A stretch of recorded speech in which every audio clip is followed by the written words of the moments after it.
Hello friends, ओम श्री गणेशाय नमः। जय श्री कृष्ण। आप सभी का स्वागत है आपके अपने यूट्यूब चैनल पर। फ्रेंड्स, आज हम आपको इस वीडियो में बताने जा रहे हैं वैशाख मास में सुनी जाने वाली कहानी के बारे में, जिसको सुनने मात्र से ही आपको पुत्र पौत्र आदि सुख धन वैभव और श्री लक्ष्मी नारायण जी की कृपा प्राप्त होगी। फ्रेंड्स, वीडियो शुरू करने से पहले आपसे रिक्वेस्ट है, अगर आप हमारे चैनल पर नए हैं और आपने अभी तक चैनल को सब्सक्राइब नहीं किया है तो प्लीज सब्सक्राइब कीजिएगा चैनल को, साथ ही प्रेस कीजिएगा बेल आइकन को, जिससे नए वीडियो से रिलेटेड नोटिफिकेशन आपको तुरंत प्राप्त हो सके। और वीडियो पसंद आने पर वीडियो को लाइक और शेयर जरूर कीजिएगा, ताकि सभी भक्तों को इस वीडियो का लाभ प्राप्त हो सके। और कमेंट बॉक्स में जय श्री कृष्ण जरूर लिखिएगा। सब प्रकार के विघ्नों का नाश करने वाले तथा सारी सृष्टि का पालन करने वाली श्री गणेश जी तथा ज्ञान की दाता देवी श्री सरस्वती जी तथा सब पुराणों के कर्ता श्री व्यास जी तथा श्री गुरुदेव के चरण कमलों में नमस्कार करके भगवान की श्रद्धा और भक्ति रस में डूबी हुई वैशाख मास की ब्राह्मण ब्राह्मणी की कहानी प्रारंभ करती हूँ। एक ब्राह्मण और ब्राह्मणी थे। वो 7 कोस दूर गंगा जमुना स्नान करने जाते थे। रोज इतनी दूर आने जाने से ब्राह्मणी थक जाती थी। एक दिन ब्राह्मणी कहती है कि कोई बेटा होता तो बहू आ जाती, घर वापस आने पर खाना बना हुआ तो मिलता, कपड़े धुले हुए मिलते। ब्राह्मण कहता है कि तूने भली बात चलाई, चल मैं तेरे लिए बहू ही ला देता हूँ। ब्राह्मण फिर बोला कि एक पोटली में थोड़ा सा आटा बांध दे, उसमें थोड़ी सी मोहर अशरफी डाल दे। उसने पोटली बांध दिया और ब्राह्मण पोटली लेकर चल दिया। चलते चलते कुछ ही दूर एक गांव में जमुना जी के किनारे बहुत सारी सुंदर लड़कियां अपने घर बनाकर खेल रही थी। उनमें से एक लड़की बोलती है कि मैं तो अपना घर नहीं बिगाड़ूंगी, मुझे तो रहने के लिए यही घर चाहिए। उसकी बात सुन ब्राह्मण के मन पर वही लड़की छा गई और मन ही मन सोचने लगा कि बहू बनाने के लिए यही लड़की ठीक रहेगी। जब वह लड़की जाने लगी तो ब्राह्मण भी उसके पीछे चला, और जब वह लड़की अपने घर पहुंचती है तब बूढ़ा ब्राह्मण बोला, बेटी वैशाख का महीना है, मैं किसी के यहाँ खाना नहीं खाता। तुम अपनी माँ से पूछो कि मेरा आटा छान कर 4 रोटी बना देगी क्या? यदि वह मेरा आटा छान कर रोटी बनाएगी तभी मैं खाऊंगा। लड़की अपनी माँ को सारी बात बताती है। माँ कहती है कि बेटी बाबा से कह दे कि रोटी में से 4 रोटी वह भी खा लेंगे। लेकिन लड़की कहती है कि नहीं माँ, बाबा ने कहा है कि मेरा आटा छान कर बनाओगी तभी वह खाएंगे। तब उसकी माँ कहती है, ठीक है, जा बाबा से कह दे कि अपना आटा दे दे। उसने आटा छाना तो उसमें से मोहर अशरफी निकली। वह सोचती है कि जिसके आटे में इतनी मोहर अशरफी है उसके घर न जाने कितनी होंगी। जब ब्राह्मण रोटी खाने बैठा तो लड़की की माँ बोली, बाबा तुम लड़के की सगाई करने जा रहे हो? बाबा बोला कि मेरा लड़का तो काशी बनारस पढ़ने गया हुआ है, लेकिन अगर तुम कहो तो मैं खांड कटोरे से तेरी लड़की का ब्याह कराकर साथ ले जाऊं। लड़की की माँ बोली, ठीक है बाबा, और वह ब्याह कर लाया। घर आकर बोला, रामू की माँ दरवाजा खोल, देख मैं तेरे लिए बहू लेकर आया हूँ, आकर बहू का स्वागत सत्कार कर। ब्राह्मणी बोली, दुनिया तो ताने मारती थी, अब तू भी मार ले, हमारे तो 7 जन्म तक कोई बेटा बेटी नहीं है, तो बहू कहाँ से आएगी? ब्राह्मण बोला, तू दरवाजा खोल। ब्राह्मणी ने दरवाजा खोला तो सामने बहू खड़ी देखी। तब वह आदर सत्कार से बहू को अंदर ले आई। अब जब ब्राह्मण ब्राह्मणी नहाने जाते तो बहू घर का सारा काम करके रखती, खाना बनाती और सास ससुर के कपड़े धोती और रात में उनके पैर दबाती। इस तरह से काफी समय बीत जाता है। सास बहू को सीख देती है कि बहू चूल्हे की आग न बुझने देना और मटके का पानी खत्म न होने देना। एक दिन चूल्हे की आग बुझ गई।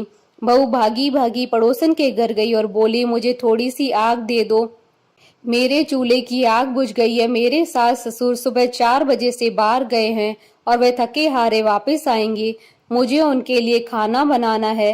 पड़ोसन कहती है, अरे तू तो बावली है, तुझे तो ये दोनों मिलकर पागल बना रहे हैं, इनका ना कोई बेटा है और ना ही कोई बेटी है। बहू बोली, ना ना आप ऐसा मत बोलो, क्योंकि इनका बेटा काशी बनारस पढ़ने गया है।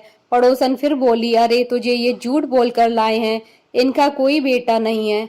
अब बहू पड़ोसन की बातों में आ गई और कहने लगी कि अब आप ही बताओ मैं क्या करूं।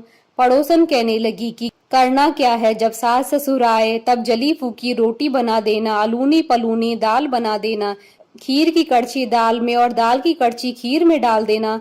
बहू पड़ोसन की सारी सीख लेकर अपने घर आ गई और जैसा पड़ोसन ने बताया वैसा ही उसने किया। जब सास ससुर घर आए तब भूखों का कोई आदर सत्कार बहू ने नहीं किया और ना ही उनके कपड़े धोए।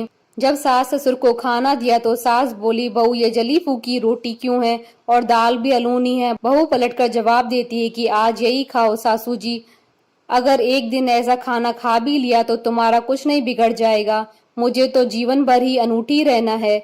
बहू की बातें सुनकर सास बोले कि आज तो बहू ने अच्छी सीख नहीं सीखी है। अब बहू फिर से पड़ोसन के घर भागती और कहती है कि अब आगे बताओ कि मुझे क्या करना है।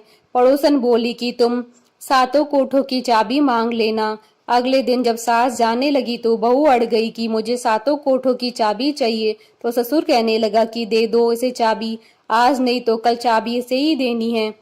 हम आज हैं कल नहीं है, इसलिए चाबी दे दो। सास ससुर के जाने के बाद बहू ने कोठे खोलकर देखे तो किसी में अन्न भरा है, किसी में धन भरा है, किसी में बर्तन भरे हैं, सभी में अटूट भंडार भरे पड़े हैं। जब बहू ने सातवां कोठा खोला तो उसमें महादेव जी, पार्वती जी, गणेश जी, लक्ष्मी जी, पीपल पतवारी, वैशाख के ठाकुर, राई दामोदर, तुलसा जी का बिड़वा, गंगा जमुना बह रही थी। 36 करोड़ देवी देवता भी विराजमान है और वहीं एक लड़का चंदन की चौकी पर बैठा माला जप कर रहा है। सब देख बहू लड़के से कहती है, तू कौन है? लड़का कहता है कि मैं तेरा पति हूँ, दरवाजा बंद कर दे, जब मेरे माँ बाप आएंगे तब खोलना, सारा नजारा देख।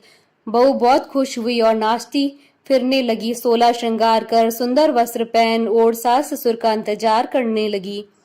उनके लिए 36 प्रकार के पकवान बनाकर रखे। सास ससुर जब वापस आए तब उसने उनका बहुत आदर सत्कार किया, उनके कपड़े धोए, उनके पैर दबाए। बहू सास के पैर दबाते कहने लगी कि माँ जी, आप इतनी दूर 12 कोस यात्रा करके गंगा जमुना का स्नान करने जाती हो, थक जाती हो, तो तुम अपने घर में ही स्नान क्यों नहीं करती हो? बहू की बात सुनकर सास कहने लगी, भला गंगा जमुना भी घर में बहा करती है क्या? बहू बोली, हाँ माँ जी, बहती है, चलो मैं आपको दिखाती हूँ। उसने सातवां कोठा खोलकर दिखाया तो उसमें गणेश जी, महादेव जी, पार्वती जी, पीपल पतवारी माता लहरा रही है, तुलसा जी भी लहरा रही हैं, वैशाख के ठाकुर, राई दामोदर, गंगा जमुना बह रही हैं, 36 करोड़ देवी देवता विराजमान है और वहीं तिलक लगाए चंदन की चौकी पर एक लड़का माला जप रहा है। माँ ने कहा कि तू कौन है? लड़का बोला, माँ मैं तेरा बेटा हूँ। बुढ़िया फिर बोली, तू कहाँ से आया है? लड़के ने कहा कि मुझे वैशाख देवता ने भेजा है।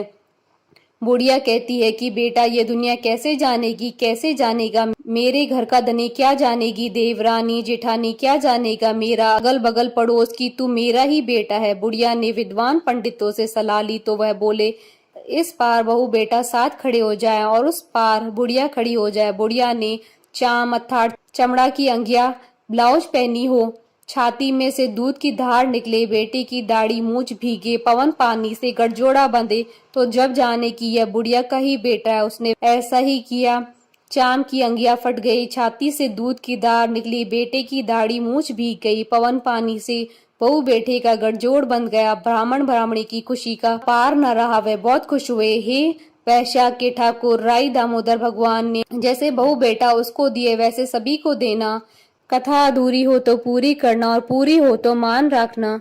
बोले भगवान विष्णु की जय, सनातन धर्म की जय। हमारे साथ इस वीडियो में अंत तक बने रहने के लिए आपका धन्यवाद। ओम श्री गणेशाय नमः। जय श्री कृष्णा।